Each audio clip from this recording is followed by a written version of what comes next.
I want people to understand this ordeal. It's taken a toll on both of us. Casey Anthony's parents respond after 15 years of allegations. I've gotten blamed for something I didn't do, and it tears me up inside. This can change our life. This is serious. This is their final response.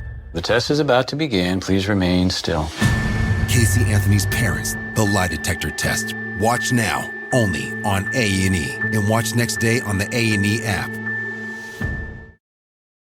Luxury is meant to be livable. Discover the new leather collection at Ashley with premium quality leather sofas, recliners, and more, all built to last. No matter how many spills, scuffs, or pet-related mishaps come its way, the leather collection at Ashley is made with the durability you need for the whole family. Shop the new leather collection at Ashley and find chairs starting at $499.99 and sofas at $599.99.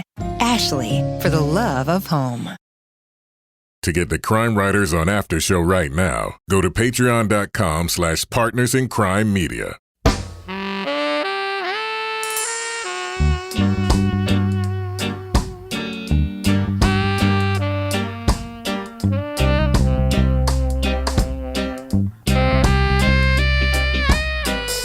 I'm Rebecca Lavoie, and this is Crime Writers On, the original true crime review podcast that digs into other podcasts, pop culture. And this week, we'll ask the question, is it a crime to encourage someone to commit suicide? We'll talk about HBO's latest true crime documentary, I Love You, Now Die. Then we're going to review the new Netflix series that pulls the curtain back on junk forensic science. That's called Exhibit A.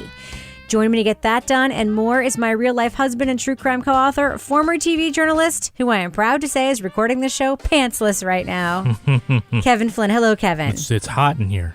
I know, but you think you're going to take off your pants and I'm not going to mention it on the podcast? No one has to know. I'm wearing my pants. Sing the Winnie the Pooh song. He is wearing underwear. He's just not wearing pants. Yeah. Damn it. But are you wearing his underwear, Rebecca? Oh, if people listen to the outtake on our show this week, they'll understand that reference. Mm-hmm. Also with us is journalist, true crime author, former defense investigator, licensed private investigator, certified cat lady, and failed alligator hunter, Laura Bricker. Hello, Laura. Yeah, hello. I didn't get it done, and neither did Alligator Bob, so I'll tell you about that later. Someone did, though, right? Yes, Someone a finally professional alligator hunter who came up from Florida called Frank Robb. He saw him while he was walking around the lagoon at 1 a.m. and just captured him. Right. This is the alligator in Chicago. Yes. We're talking about. Chance the Snapper. Chance the Snapper. And finally with us is our captain of woke cynicism, the author behind the noir novels known as the City Trilogy, and our favorite Patreon book club host, Toby Ball. Good evening, Toby. Hola, Rebecca. Well, I want to just extremely quickly get through the plugs portion of the show. So I'm just going to read this real fast because we have a lot to cover tonight. So right now on our Patreon, there's a brand new episode of Leave It to Bricker, Laura's podcast, in which she meets her future self. I am not fucking kidding. Listen to this week's Leave It to Bricker. Also, Toby gets attacked by a bird and now maybe believes in the owl theory from the staircase case. Maybe. We'll also include in that Patreon after show tonight, which of course is the add-on to this podcast that drops the same time as this show. Our Patreon Crime Writers on After show includes the very best parts of our live show from the True Crime Podcast Festival in Chicago, including our conversation about that shocking off-format episode of Confronting O.J. Simpson and a particularly salty game of Crime Writers Against Humanity.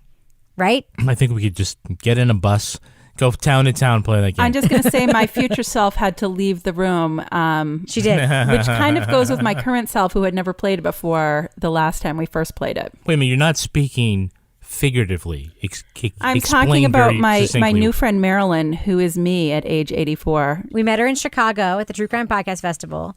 She's in a wheelchair being pushed around by her daughter, who said, if you guys are going to play Crime Writers Against Humanity, I have to wheel my mom out the room. We all assumed the daughter was the fan and her mom was her plus one. Mm-hmm. Turns out Marilyn, at 84 years old, she's the fan. Is the biggest crime fan. Super fan. In the entire world. Yeah. And she's been adjacent to many murders, but I don't want to spoil it. How old is she? She's almost 84, and I told her I hope she makes it. But if she gets murdered, I'd do a podcast about her. She's 84 and she hasn't heard the Her word birthday fuck. is coming up, I think, on August 18th. So That's right. All right, That's we'll- right. we'll send a and card. it was like that show Dark on Netflix, except it was Laura it was. Who Oh my came back God. through the tunnel? coming back to meet Laura. This is your future. Anyway, you can hear all about that on this week's Leave It to Bricker. And of course, you can hear the show that poor Marilyn, future Laura, was not tolerant of sitting around to listen to on our after show as well. And a just special shout out to a couple of listeners who showed up this weekend. We had Leanne, amazing. James, OG listener, amazing to meet you and your amazing wife, Shawnee. And also Jeff, who designed the new Crime Writers on Art, the fan art with the 4 of our heads with all the T-shirts and stuff. He was there. He kicks ass. Thank you guys and everybody else who came out to Who see are we us. forgetting? We're forgetting tons of people. Yeah, sorry, we're But I forgetting. want to thank those people in particular because we hung out with them a lot and it was super fun. All right. Are you guys ready for our first review tonight? I'm ready. I've got my pen ready. I've got my Cosmopolitan ready. I've got my hand ready to slap if I get upset. Let's go. In the first of a summer slate of true crime documentaries, HBO presents the 2-part series, I Love You, Now Die. 818 to all cars in station. This is for a missing 18-year-old boy, Conrad Roy. Check the welfare and notify Fairhaven police. We're adding him in as missing. It examines the strange case of Michelle Carter, a Massachusetts teenager accused of ordering her boyfriend to commit suicide over text message and even getting him to get back into a carbon monoxide-filled truck after he thought twice about finishing the job of killing himself. He was scared. She knows he's going to die. And she says, I could have done something to stop it. And if I had, he would still be alive today. While the media shorthand was of a teenage texting black widow, the documentary tells a deeper story than was presented on TV news. I Love You Now Die probes the troubled lives of both young people to offer more complex reasons that Conrad Roy might have wanted to die and why Michelle Carter didn't stop him. Now, we are going to be talking about plot points from I Love You Now Die, so if you want to remain spoiler-free and just get our thumbs up or thumbs down review, go to the time code listed in the show notes. Now, the central question at the beginning of this, Kevin, is obviously whether or not it's a crime to do what Michelle Carter did. And that's complicated because the judge sort of split it 2 ways. But the thing that I want to ask you about first is that the documentary splits the story into 2 parts, the prosecution and the defense. The first half of it, the first part, basically shows what we learned on TV news and adds more, which is very much the victim's own voice. There are videos of Conrad talking to himself in like a video diary format. What did you think of the way that they split this up in terms of like part 1 being like, here's what everyone knows happened, and part 2 taking that apart a little bit? I think that's a good way of doing it because, whether it's broken up into 2 parts, that's the way the narrative is going to flow anyway. You're going to start kind of with what you know or what you think you know and then start pulling that apart. I think it was a very sensible way of doing that. And if we're going to talk about the first part, it was very enlightening. I mean, you do have a lot of sympathy for Conrad's family, and you get to hear and see him speak. You understand that he was a troubled guy, and I think it just sort of lays the groundwork for an understanding in the second episode of the complexities of his life and how that fits in with Michelle. Now, Laura, you follow this case in the TV news like I did. Yes. Because it was a big story here in New England. Yeah. It was a national story, but it was definitely sort of like a daily reported story, like on the Boston-based news. Yeah.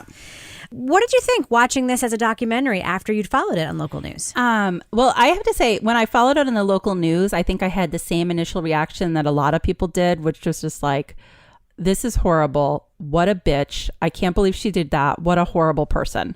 And then I watched this documentary and I was like, oh, there's a lot more to this story that I never knew because I was only getting these superficial sort of, it's pretty sensational, like the text messages and the, telling him to get back in the car.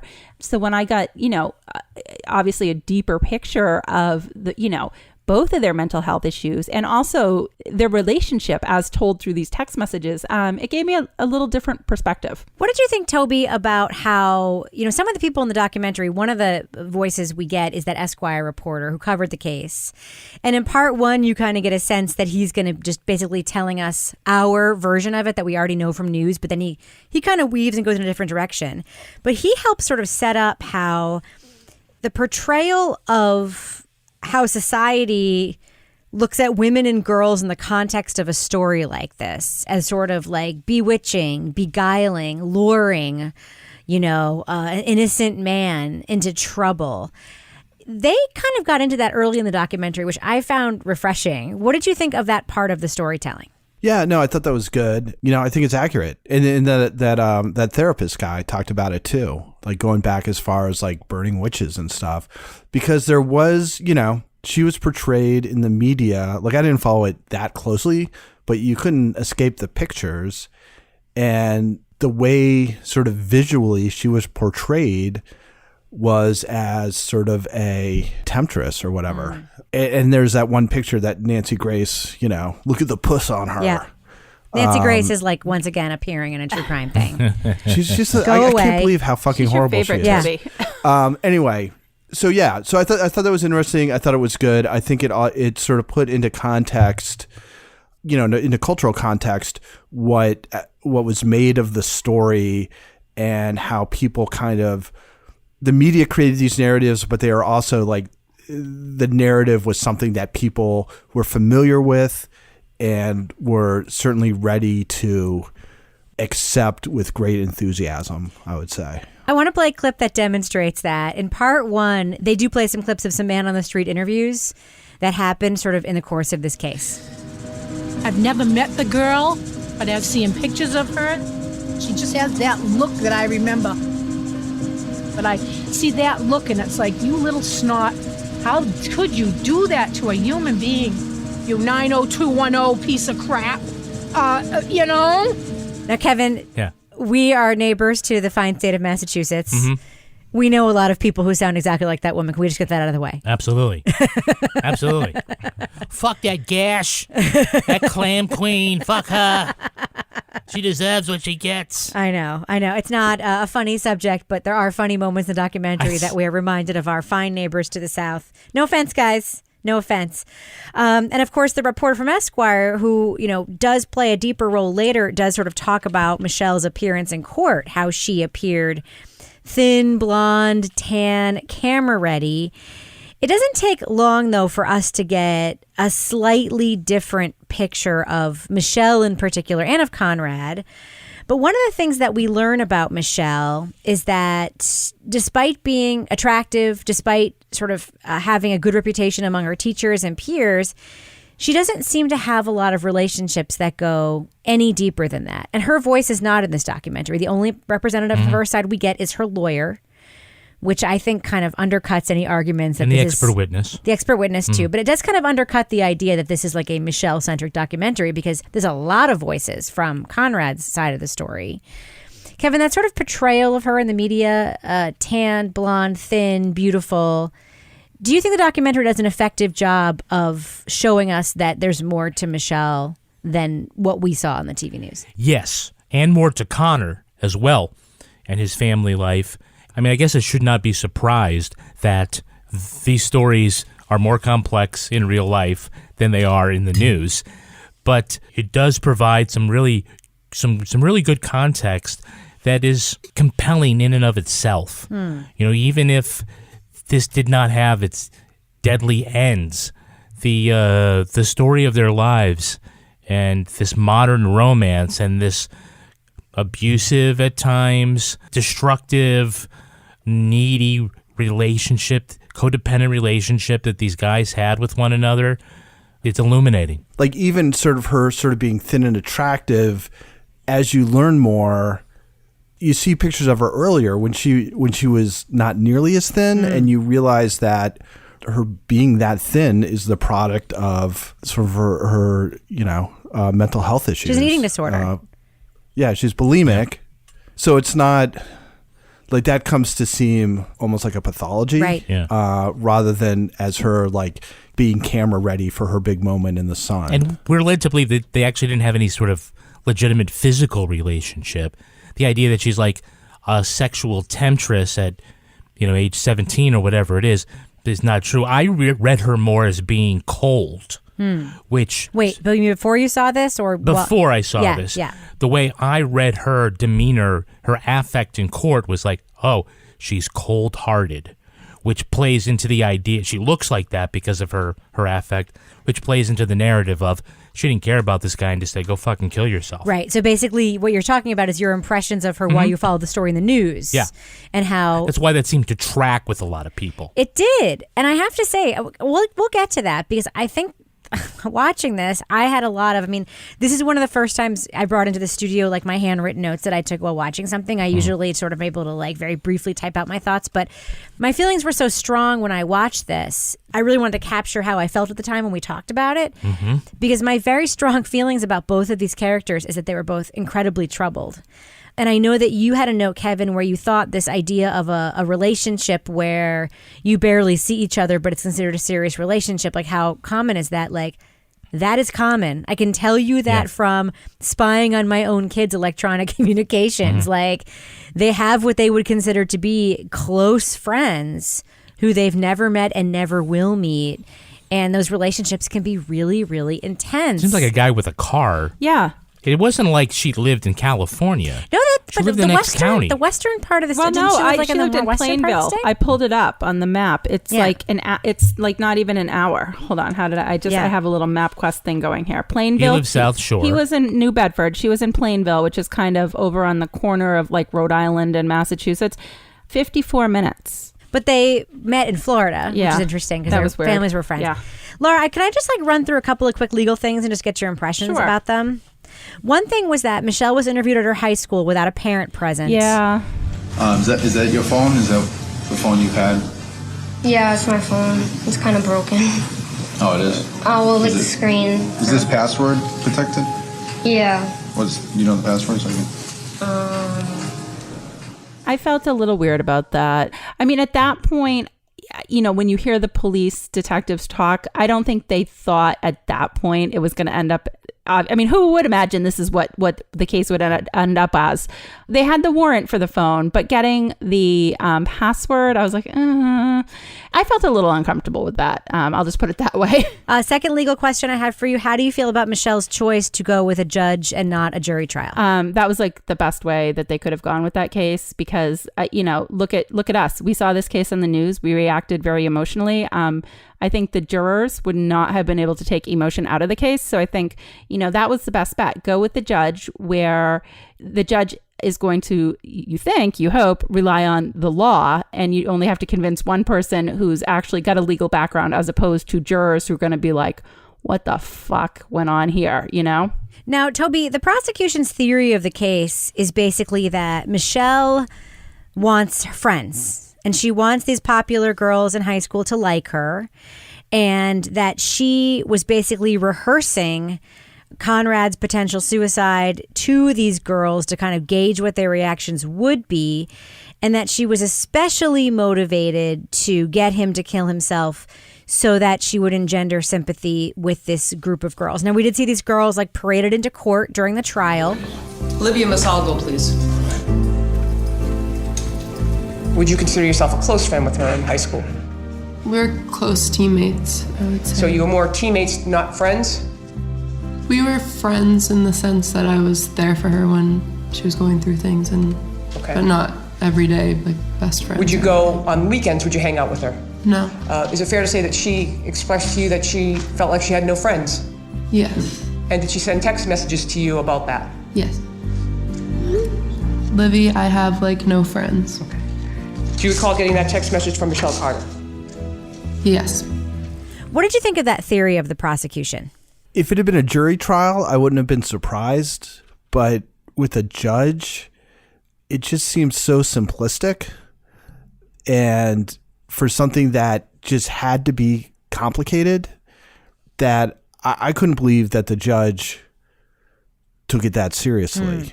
I don't think things like that come down to that simple, a calculation on somebody's part where the best way for me to get popular is to talk my text boyfriend into committing suicide. It's just sort of on the face of it seems kind of ridiculous. And they put all their eggs in that basket, right? I mean, that was their theory, and that was what they stuck to, and they made everything kind of fit into. And I was a little surprised that the judge was willing to kind of take that as sort of a legitimate narrative, because it seems, and again, I think and I think this is a good documentary, one of the things that I thought was a little bit lacking is you don't really have much of a sense of what the judge knows, like what information is he making his decision on, versus like what we know from having watched the documentary, which makes it, when you're sort of evaluating what the decision is, like whether you agree or not, like without knowing what the judge was basing it on, makes it a little bit tougher to make that evaluation. But I didn't see that as being super compelling or super realistic if you were dealing with somebody who, supposedly has a lot of experience and hopefully some sophistication in dealing with, these types of situations. I see it a little differently. I do believe that the prosecution, they presented their theory of the crime very well. I mean, I think they really did certainly make me wonder to what extent getting attention motivated her, because I do think that that's part of it. And I think that even for a judge, you have to present some kind of narrative to go with the legalese. I think in his ruling, I think the judge demonstrated that he didn't really think that a lot of that was relevant, because in the end, he basically said Conrad was responsible for everything right up into him getting out of the truck. It all falls on him. It doesn't matter about, how much, Michelle wanted the cheerleaders to come and hang out with her. It really just turned on that idea that she told him on the telephone to get back in, which probably happened. No, but we don't know if it happened. That was a surprise to me. Yeah, me too. That was a huge surprise to me, because that was the narrative of the case that I thought I knew, was that she texted him and said, get back in the car. What we know instead was that they had a 40-minute phone call, and that she later told a friend that she texted him and said to get back in the car. And then we have numerous examples of other text messages in this documentary that we see where she told her friends things that weren't true. We don't actually know that she told him to get back in the car. Right. And so it's hard to say, well, she lied about this, but she didn't lie about that. And so one doesn't know. I mean, here's my question, and this is why my handwritten notes are important to me, why I'm clinging to them. And I have really strong feelings about this. And maybe it's because one of my kids, I feel like I really relate to the Michelle point of view, because I think I, to some degree, parent a kid kind of like Me this. too. Yeah. Who has a rich fantasy life, a lot of which takes place and plays itself out through online relationships with strangers, who models their, maybe a little socially awkward, and models a lot of their dialogue and how they interact with people based on movies, TV, video games. Like, this is how sort of one of our kids talks. He very much talks like he's in a movie. He'll be the first person to say that. Like I'll be like, oh, where did you get that? And he'll just tell us the movie that it came from, right? Mm-hmm. And so to me, when I look at what the prosecutor says was the motive, I don't see a motive. I see this is how she operates in the world. This very dramatic, unhealthy relationship with the boyfriend, Conrad, was happening. And she was taking pieces of it to talk to these girls with, to find relatable common ground. And even if she did think that, if he commits suicide, it'll make me popular in this group, to me, that speaks more to her illness than it does to her potential motive. I'm really surprised no one identified a personality disorder. Yeah. That the expert testimony was that she was intoxicated from antidepressants. I don't know if I buy that. But if they had said, well, she has such and such a disorder, I would have said, okay. Dissociative or sort of an underlying. I don't know. He's a Bo Bergdahl thing, whatever, Yeah. I think what really drove it home for me is when we got to the part where the reporter from Esquire is sort of detailing how she's communicating directly using quotes from Glee. Glee is a TV show that is set in an American high school, and the stars are Leah Michele and Corey Monteith, who are not only the stars of the show, but were a couple in real life. And Michelle was obsessed with Leah Michele. So often when she was writing to Conrad or writing about Conrad, she would borrow from text that was in this TV show. You are my first love. And I want, more than anything, for you to be my last. And I think that more than anything that I had seen up until that point in this documentary really hit me with, she's living in a fantasy world. She is modeling what she thinks is normal teenage behavior based on a TV show because her social skills are such that she really doesn't know what is normal behavior, but she almost like, it was like a fantasy, like that whole Romeo and Juliet part. I mean, it was just, and there was, I believe there was like a chain of text messages back and forth where, they were comparing themselves to Romeo and Juliet. So I think when we got to that Glee part, and it wasn't just like she took ideas, it was like verbatim. That's when I was like, there's a little bit more going on here than I realized with this girl. I want to talk about poor Conrad. Mm-hmm. I have to tell you, the video of him talking into his own computer was completely heartbreaking to me. Yeah. This is obviously like a kid in a tremendous amount of pain. Hi, this is Conrad Roy, and I'm going to talk to you about social anxiety. For me, social anxiety feels like it's overwhelming my life. Like everything does not revolve around me. And now I want to take steps to control it. And in the first episode, you kind of wonder, like, he obviously, it seems to all like the outside world, his parents got divorced, but otherwise he comes from like strong, like blue collar, working class family, a lot like love and support there. And then there is this reveal that Conrad's father was arrested for domestic violence for beating up Conrad. And I just want to play the tape of how Conrad's father, who up until that point is a very sympathetic character in the documentary, talks about that incident. Yeah, you think at first it's kind of embarrassing, but it doesn't really matter. I know what happened that night with my son, and I know like I was being a parent. And I know things got out of control and we both fought each other. And I'd do it again, just like that.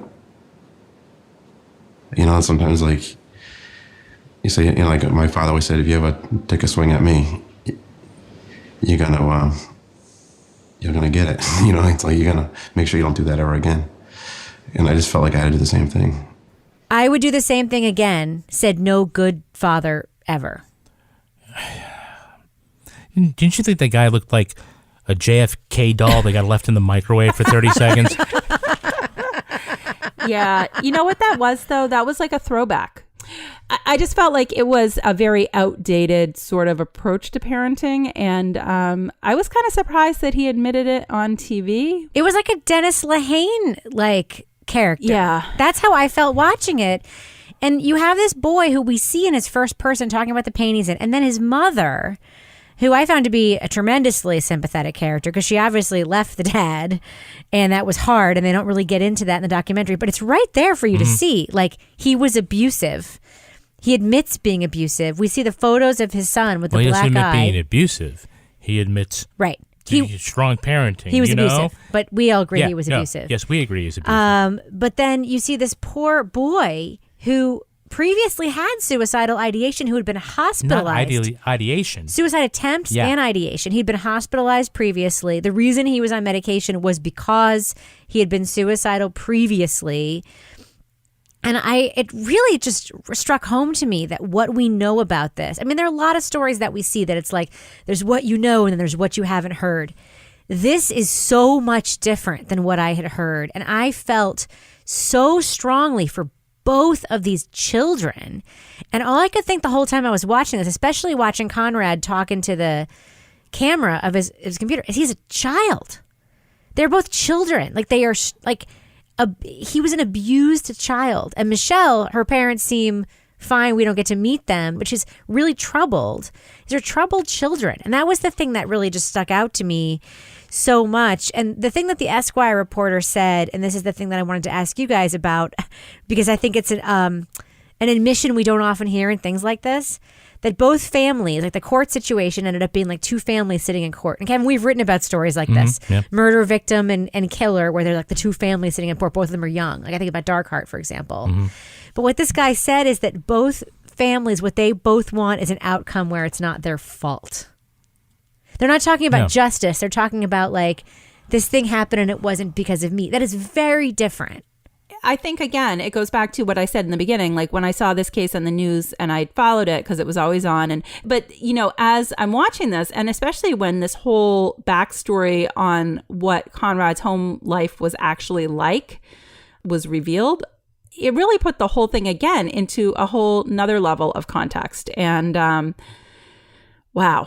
It's difficult because Connor died at his own hand. So in a way, he's both perpetrator and victim. Yeah. And so to say everybody wants to feel like it was somebody else drove him to do this, when in a way everybody has some responsibility in that. Well, the timeline stuff was interesting. Everybody wants to be absolved of whatever they did. One of the things they show us in the timeline is that he did tell her he was going to kill himself for like many, many, many nights in a row. And said, you can't tell anybody or we're done. And then he would still be alive the next day. And then he would do it again and he would still be alive. Then he would do it again and he would still be alive. And this does not speak to motive and does not speak to, anything else. It speaks to the complexity of the behavior. But doesn't it speak to the fact that even if she thought she was encouraging him, she had reason to believe that he wouldn't actually do it, considering the fact that he'd popped up alive every single day afterwards, and that she texted him afterwards saying, you there, you there, you there, because she expected he would be. I'd love each of your opinions on the verdict here. The judge did decide that Michelle ultimately was responsible for Conrad's suicide on some level because she allegedly told him to get back in the truck, which he believed. Toby, what do you think of that verdict? And what do you think of the question that gets put out there by, I'm just going to say it, the totally fucking awesome defense lawyer that I would have defend me of any crime? He was really great. The idea that that's not, even if that is what happened, it's not actually a crime, but whether or not that is what happened. What do you think of the verdict in general, Toby? I find it difficult to think that she should be doing time for this. I feel like she's deserving of compassion. She was vulnerable, and so was he, and they played upon each other's vulnerabilities, and I don't think she was able to make good decisions, but it wasn't really through any fault of her own. I had a hard time kind of wrapping my head around what the logic of it was, because it seemed like a very kind of simple, well, he would have just walked away and everything would have been fine if you hadn't said, get the fuck back in the car. But, if he had really not wanted to commit suicide, I think it would have been like, no, I'm not getting fucking back in the car, and just walked away. Yeah, I agree with you, Toby. I mean, I think that he was in a cycle of, he was obviously very low, and what's to say that if he hadn't gotten back in the car that day, they wouldn't have had the same conversation the following day? I mean, this could have happened on any one of those days. I think based on, the type of case, this is a case where I would have, liked to see something settled with, sent to some sort of secure psychiatric unit instead of jail, because she's clearly got issues, as he did. And I feel like that was a much bigger factor in the case that should have been taken into account in the sentencing portion of this. Kevin, verdict fair or not fair? I think the verdict itself was fair. I think the charge was not. First of all, she got exceptionally good legal representation, both in the initial appeals and at trial. And I like to think that there was a quote from her appellate attorney in front of the Massachusetts Judicial Court. There's the state Supreme Court, about explaining. So what's the difference here? He said, if you're standing on the edge of a bridge, and I say jump, that's one thing. If I say I'm going to throw you over, that's a crime. If I just say jump and you do it, that's not a crime. There's nothing on the books in the Commonwealth about this. So to do a Jack McCoy and say, well, there ought to be a law, so I'm going to charge you with it anyway. Right. I don't think that was fair. But for, what transpired, 2.5 years with a lot of it suspended and 15 months in jail is not unreasonable. Do you think part of that was also to appease that whole idea of the families need to feel like something happened? I felt like part of it might have been some justice. I mean, I think if you're found guilty, then some kind of punishment is necessary. It's really complicated, and I think that's the whole point of this documentary. So, on that note, let's do what we do. This is a dark topic, but we are a reviewing podcast. So I'd like you all to give your thumbs up or thumbs down review. Should our listeners, if they haven't yet, check out I Love You, Now Die on HBO. Laura Bricker, what do you think? I would say yes. If you followed the case in the news, you only saw a portion of it. I will say I think it's the best use of B-roll film footage that I've seen in actually using the B-roll film footage while you're learning part of the story. And it's a really complicated story, but I liked the local angle as something that I knew something about, and now I feel like I actually know the whole story. What about you, Toby? Thumbs up or thumbs down review for HBO's I Love You, Now Die? I'll give it a thumbs up. It's tremendously sad, I think. I wouldn't watch it with my kids, I don't think. Well, maybe my son, who's older. But yeah, I mean, it's very well done. But the topic is, I think, pretty raw, especially, if you have kids that age. I actually would watch it with my kids, and I'm going to give it a thumbs up. I think this documentary was super well done. And I think that, any criticism that it might face for being too sympathetic to Michelle, which I'm sure that lady in the car would say that it was, is really overcome by the tremendous amount of time that they do give to the prosecution's case. And they do a good job laying out the prosecution's case. I mean, there are points in this documentary where I'm like, yeah, I mean, that's a solid timeline of stuff. And if I were inclined to believe that, I could believe that. I think the most telling moment in the documentary is when Conrad's mom says she has empathy for Michelle. That's not too much of a spoiler, so I'm comfortable saying it here. And to me, that's the crux of it. And that's the moment where I realize this is a really good documentary. When they get somebody who you would expect to say one thing, says another, and makes you realize there's more going on here. So big thumbs up for me for I Love You, Now Die on HBO. What about you, Kevin? I'm also a thumbs up. I think it took what on the surface looked like a sensational story, added a lot of emotional depth to it, and some decent enterprise journalism going into the confusing world of the teenage psyche and looking at a very difficult relationship between two complex, troubled people. It's not what I thought it was going to be going in. It's very good. I think that most people will come away from this with a sense of satisfaction for what they watched, and a lot of questions about whether justice was actually served.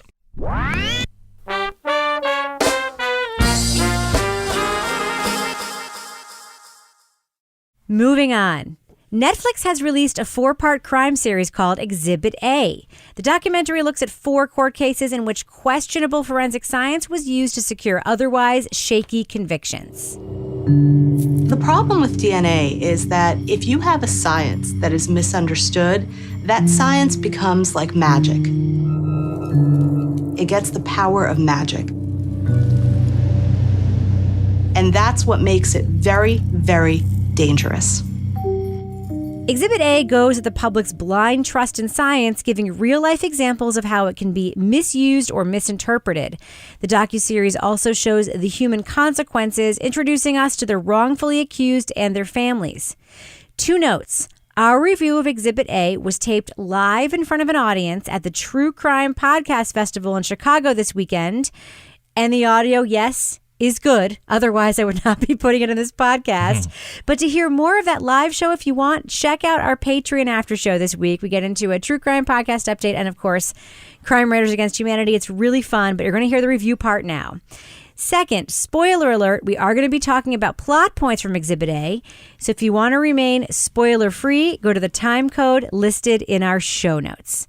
All right, let's hear that conversation. Now, the format of the show is interesting. For each of these 4 cases, they talk to the expert first, the person who put together the forensic piece of evidence that they used at trial, and then they take it apart after talking to the expert. Toby, what did you think of that choice, to use that as the format, to have, for instance, the video guy showing how he did the video evidence of the show robbery, and then having the other people saying, like, no, this is complete bullshit, and here's why. What did you think of that?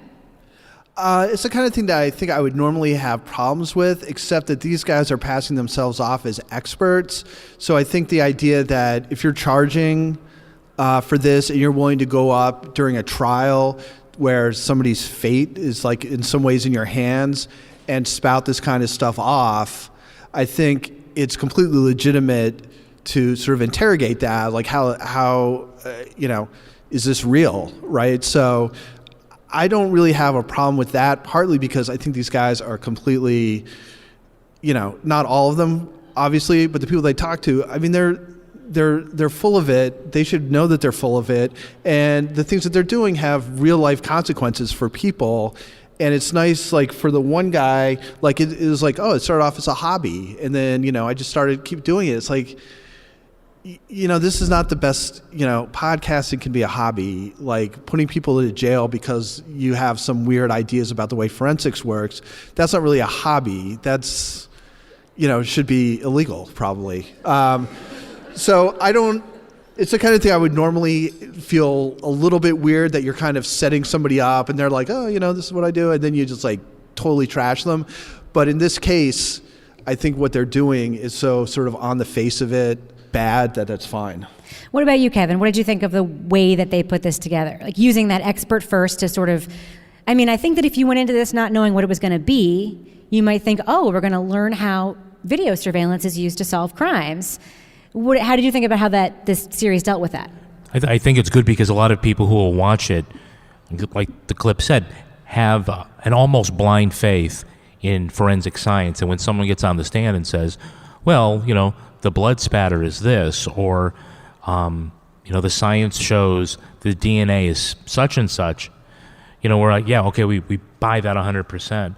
And so to demonstrate how in some cases the science can be misapplied or misused intentionally, I think is a revelation to a lot of people.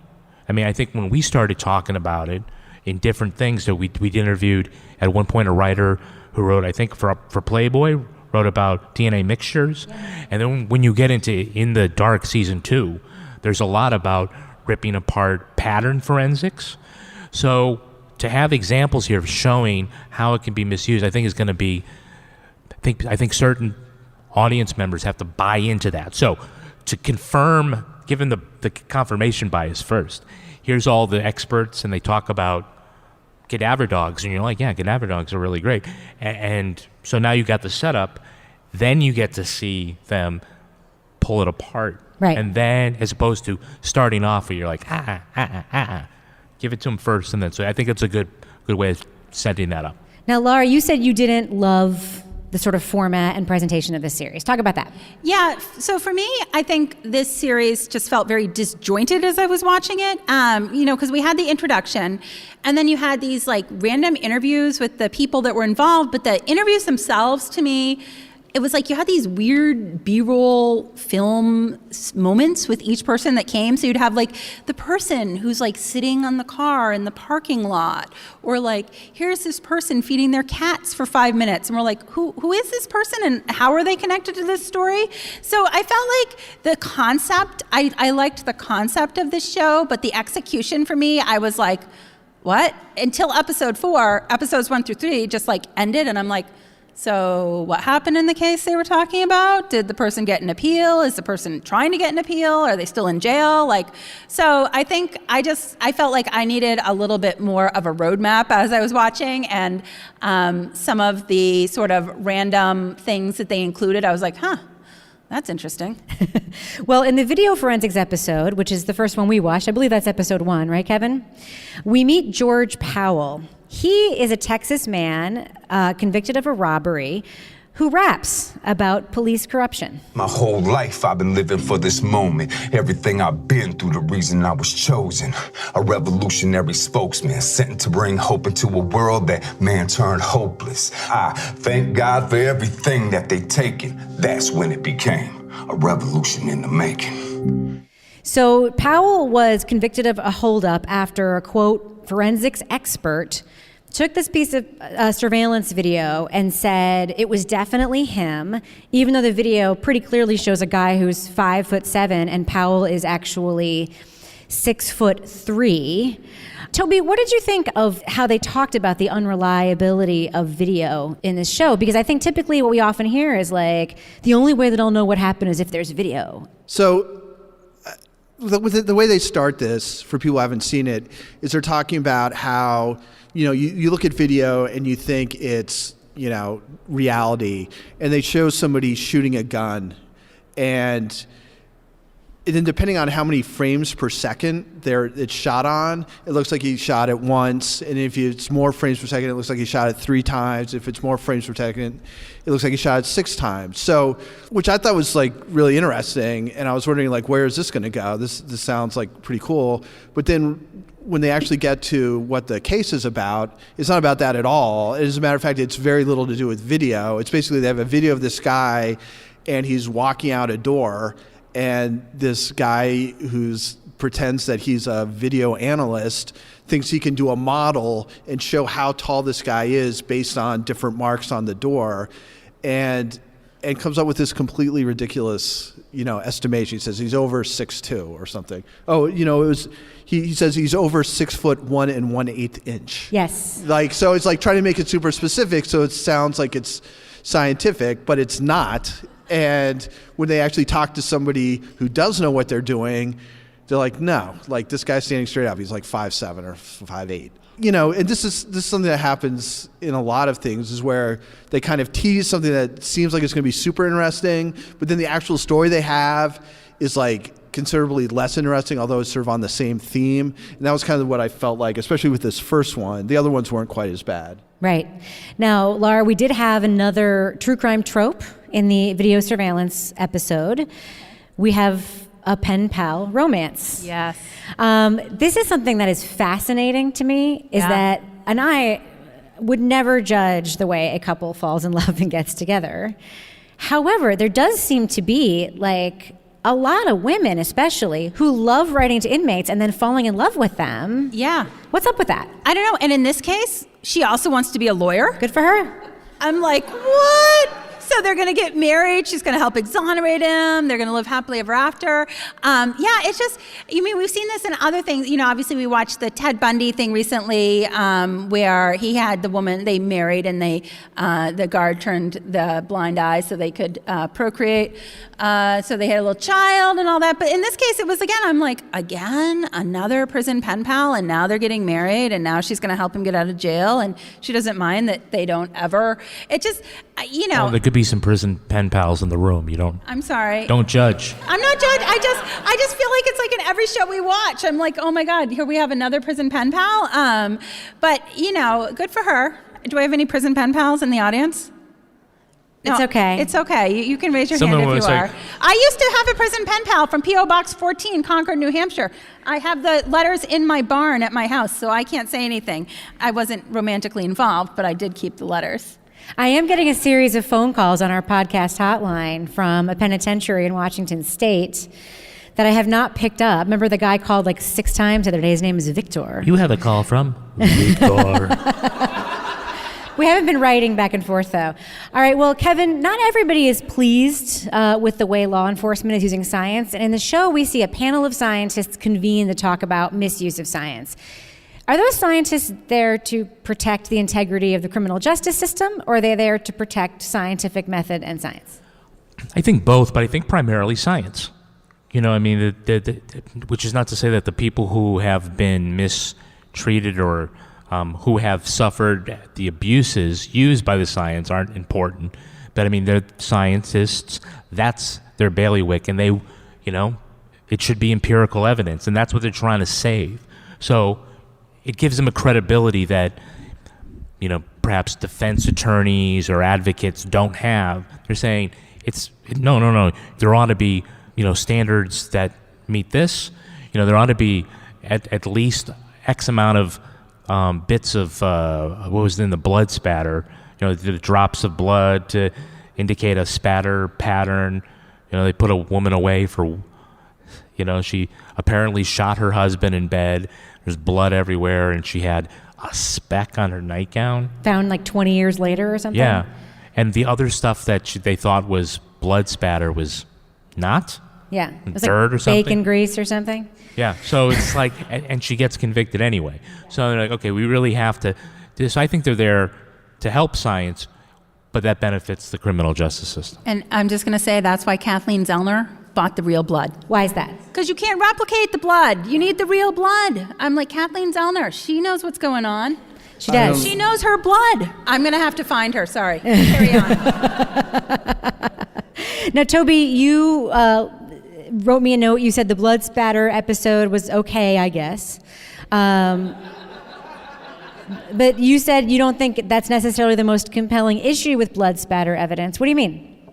I was thinking about Kathleen Zellner, surprisingly, and about this idea that you try and recreate these situations that the way you think they happened, and then based on that, like I think because Kathleen Zellner was like, well, you hit her once in the head, and you get blood all over your hammer, and then you pick it up, and then you swing it, and then all the blood spatters against this thing, and then she has a piece of paper where she's catching it, and then she's comparing it.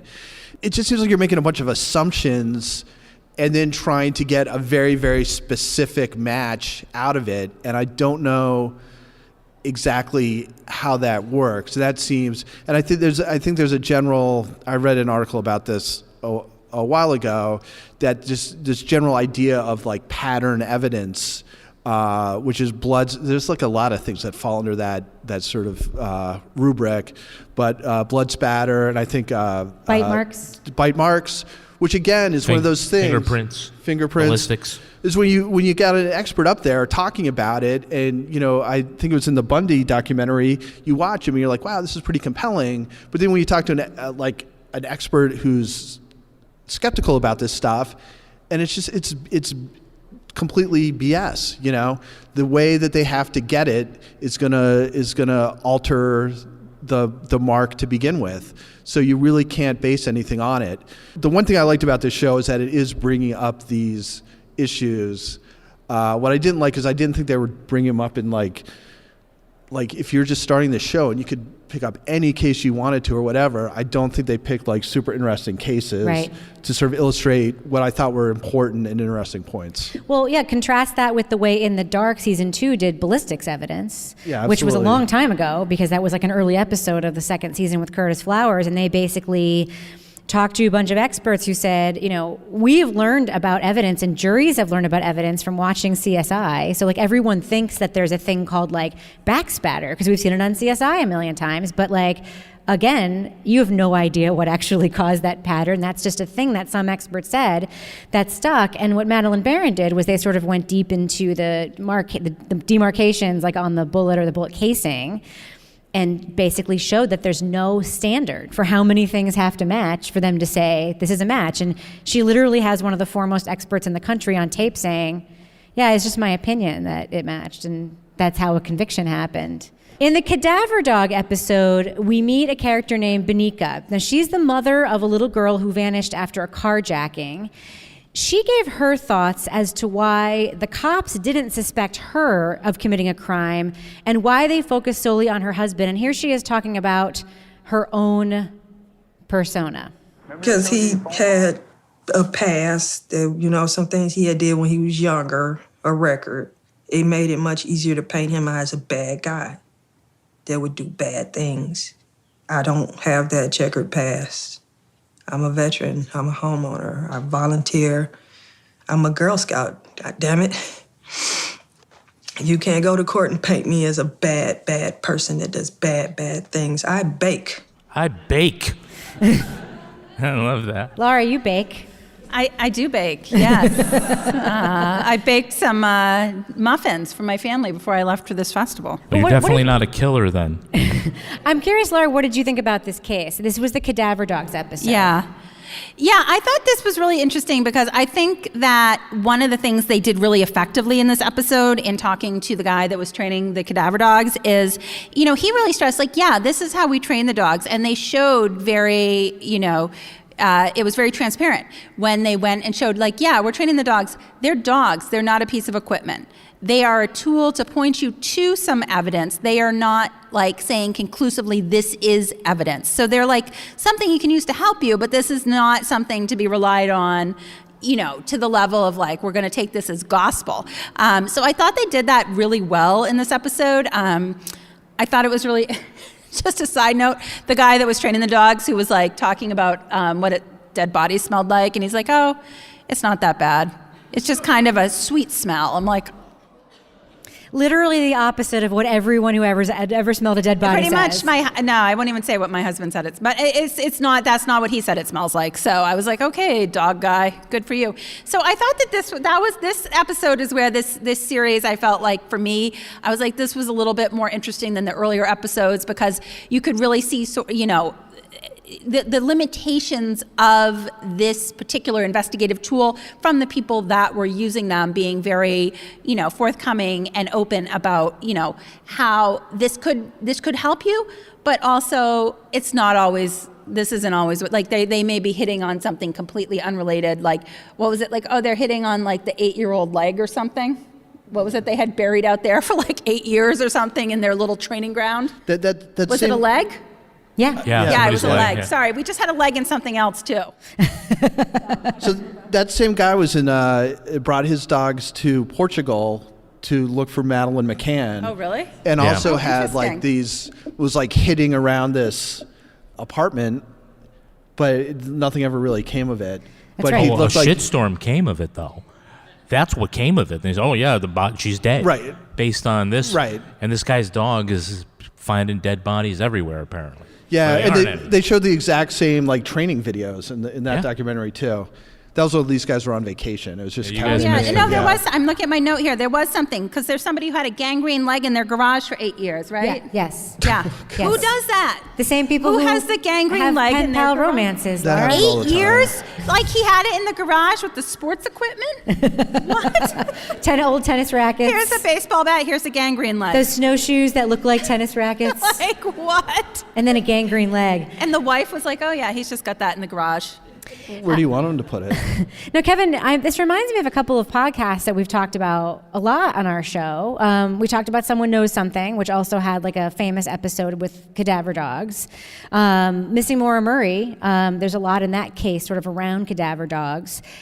And again, it's a little bit different than the straight science of, say, the not straight science of, say, something like blood spatter or the DNA that can be contaminated and so forth, because I think there's something about us, like we want to believe in dogs. Is that like a stupid thing to say? But like, don't you feel like we want to believe there's like a magic about dogs and animals? Like we want to believe that they know what they're doing. Yeah, but dogs don't lie, right? Dogs don't stretch the truth or something like that. And I think, obviously, I think there are dogs that are, very well trained cadaver dogs and have helped out in searches and stuff, and they've demonstrated because they've hit on an actual body. It becomes less clear when they hit on something and there's no body, and there's no body there. Right. So to say, oh yeah, this is what this means, and I'm sure that there are dogs that are trained and could do that, and objectively do that. But then they demonstrate, I got my dog and he's really well trained, and they, just show them, nope, your dog hit on a squirrel or something like that, right? Yeah. Well, think about like Someone Knows Something, that first season, when they came back and they're like, we brought the cadaver dogs out. And like, I was so excited when they were like, the weather is now optimal. We can go out and search the lake. And I'm like, yes, they're going to find something. And then they didn't find anything. And I was like, no, but the dogs,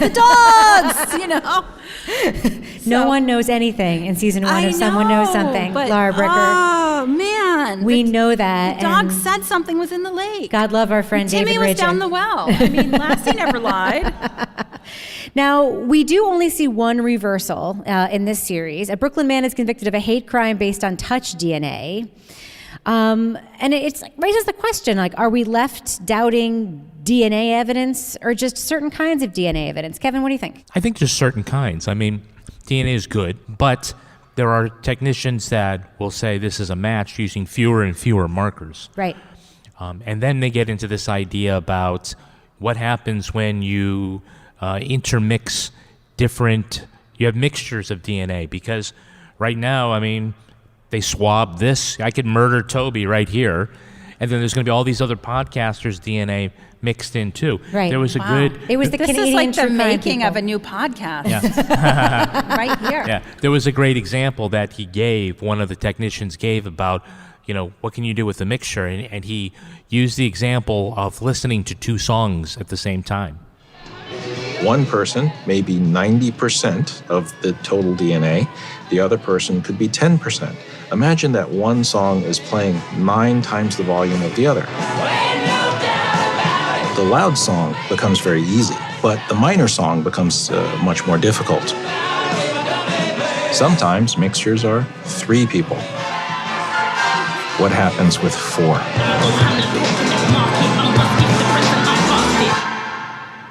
Do you think you could identify 4 songs when they're all playing at different volumes? The same thing happens with DNA. Meatloaf did it. That's all I can say. Hey, I'm going to have a true confession. But you don't hear Journey at the bottom. Right. See? The Journey did it. Steve Perry is definitely a killer. I don't know, Kevin, I went to a Meatloaf concert once. Uh-huh. I'm going to admit this. It was my first concert with my high school boyfriend, Meatloaf. And did you give Paradise by the Dashboard Light? Or? No. Once again, Laura Bricker proves she is the whitest of the 4 of the white crime writers from New Hampshire. All right, well, on that note, let's do what we do. Let's give our thumbs up or thumbs down review to Exhibit A on Netflix. Would you recommend to the fine listeners of Crime Writers On that they check out this 4-part series? Laura Bricker, I'm going to start with you. What do you think? I feel like, sorry, Rebecca, I got to bring back thumbs sideways on this one because I don't want to give it a thumbs down because, it wasn't that it was horrible, but for me, it just kind of missed the mark. So I guess it is a thumbs down. I felt like Toby said, I didn't feel particularly invested in any of these cases except for the 4th episode. The 4th episode was a case that I actually felt like, oh, this is interesting. They've streamlined a little bit how they're talking to the people. But up to that point, I was like, and the way that the episode would just end and you're like, so what happened to these people? Okay, do I care what happens next? I don't even know what happens next. So I'm going to say thumbs down. What about you, Toby Ball? Thumbs up or thumbs down for Exhibit A on Netflix? Yeah, it's the same thing because I think it's a super important topic. It's just something that more people need to know about, but it just could have been so much better. And we haven't even talked about some of the weirdness around the way some of these episodes are directed. Like the first episode, I couldn't even tell if we were supposed to think it was real because of some of the settings that they had with this guy, in prison, in this interview situation, but there's nobody else around and it's lit up like it's it's like a theater set. And it's what am I supposed to make of this? And then he starts rapping about it was just very, very strange. So I guess I would give it a thumbs down. But I think, if it's something that you're interested about, there's so many other resources out there, but they're not on Netflix. The end. I'm really on the fence about this because I think it's good that it was made. I feel like if you showed it to, say, high schoolers who had only watched CSI or SVU and you wanted to just give them a small window in a short format about the fact that all the things that we think we know from TV, some of them are just a lot of bullshit, it does a good job of opening that door. But I think the audience for this is already that smart, would want more. I mean, Netflix's true crime audience, we've had Making a Murderer, we've had The Jinx, we've had all these in-depth things that have pulled apart evidence, and this just felt like a snack instead of a meal, and it was a tasty snack, but I don't know. I guess I'm going to go thumbs down. What about you, Kevin? I'm a thumbs up. I mean, I think it's a very interesting story. I did like the human interest element to it. We have always said when we were writing books that it's not about the fingerprints, it's about the people who leave those fingerprints. But it's definitely the kind of thing where this ought to be more of a known issue in the mainstream about the fact that people look at these forensics like it's magic, and it isn't. And so, I mean, it's a terrible injustice that someone has to go to jail because of one speck of blood on a pillowcase.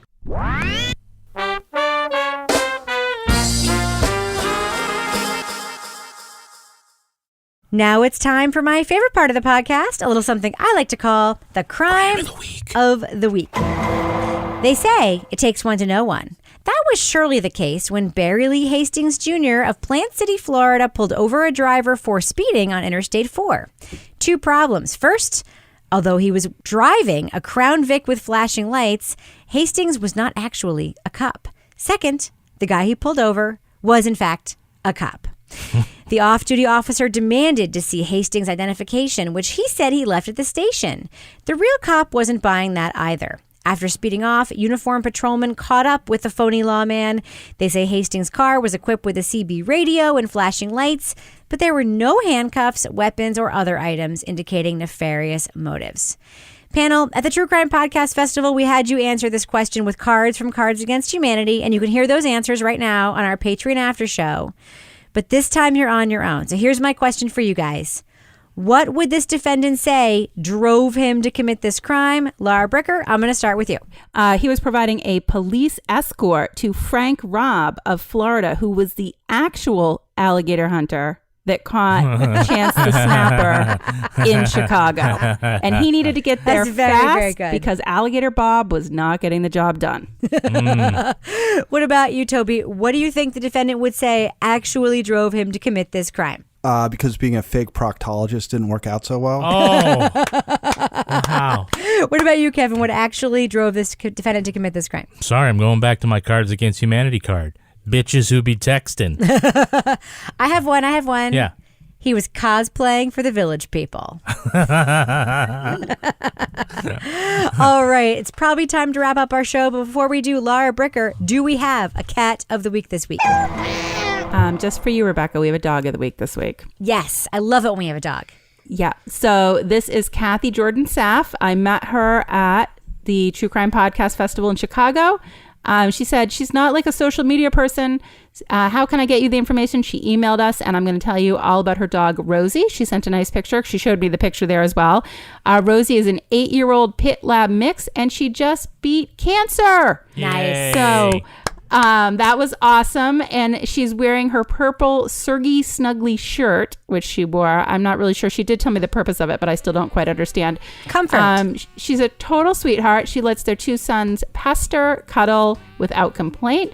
And even though she wants an entire pot of cooking grease, you can guess how that progressed, I'm sure. I love this dog. We love her more than words can say. Thanks for coming to Chicago, you guys. Kathy. All right, Laura Bricker. People want to send their ne'er-do-well pot of grease-eating animals or cats to you to be cat/dog/pet of the week. How can they find you on Twitter? At Laura Bricker. And Toby Ball, if folks want to reach out to you and tell you how much they think you should believe in the owl theory now that you've been attacked by an actual bird, which you can hear the details of on our Patreon after show, how can they find you on Twitter? I was about to say that I had a bird of the week. But, you beat me to it. At Toby Ball NH. And Kevin Flynn, if folks want to reach out to you and tell you how fine your pipes are sounding these days, how can they find you on Twitter? They can do that at Kevin P. Flynn. And if you want to follow me on Twitter or Instagram, you can find me at Reb Lavoie. You can also follow the show on Twitter at Crime Writers On. And I encourage you to join the amazing community in our official Crime Writers On Facebook discussion group. Support the show on patreon.com/partners in crime media, and you will get the Crime Writers On after show right now. Yes, you will. You also get a new episode of Married with Podcast, Toby Ball's Deep Dive Book Club podcast, which is also dropping this week, and Laura Bricker's amazing Leave It to Laura Bricker podcast. Our theme song was performed by the New York Ska Jazz Ensemble and used with permission. This show was recorded in the Yoga Loft above the Bodega in Bay St. Louis, Mississippi studio, otherwise known as Studio C, the closet in our New Hampshire basement where DNA mixtures are pretty much inevitable. On behalf of all the crime writers, thanks so much for listening. We will catch you later. So before we start taping the show, this is the time in the show where I would typically tell everyone a story and kind of warm them up. So let me throw this out at you. Kevin and I have very few areas of conflict. One of them is time. Another one is moving furniture. The third one is packing for trips. We have very different ideas about what size bag we should bring, whether we should carry on or check, what actually constitutes a carry-on. So in the course of our regular packing conflict before coming here, we were going to go in one giant suitcase. We put all our stuff in there. It was overweight. So we decided last minute we had to split our stuff into 2 smaller bags, which resulted in me having no underwear in my suitcase for this trip. Oh, Rebecca. So just in case, Laura Bricker, you have been wondering what is going on with Rebecca's pants today. Are you commando? I am wearing a pair of Kevin's giant man boxer briefs. Wow. Oh my. They're big. There's room to spare. The middle of my body feels like it's living in an entire different climate zone. And there's just a tremendous amount of fabric going on right in the middle. So if there's any chance you've been wondering what's up with the weird visible panty line halfway down Rebecca's leg, now you know.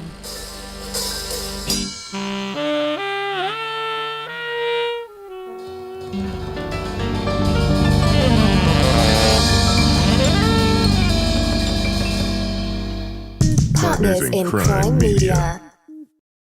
Luxury is meant to be livable. Discover the new leather collection at Ashley with premium quality leather sofas, recliners, and more, all built to last. No matter how many spills, scuffs, or pet-related mishaps come its way, the leather collection at Ashley is made with the durability you need for the whole family. Shop the new leather collection at Ashley and find chairs starting at $499.99 and sofas at $599.99. Ashley, for the love of home.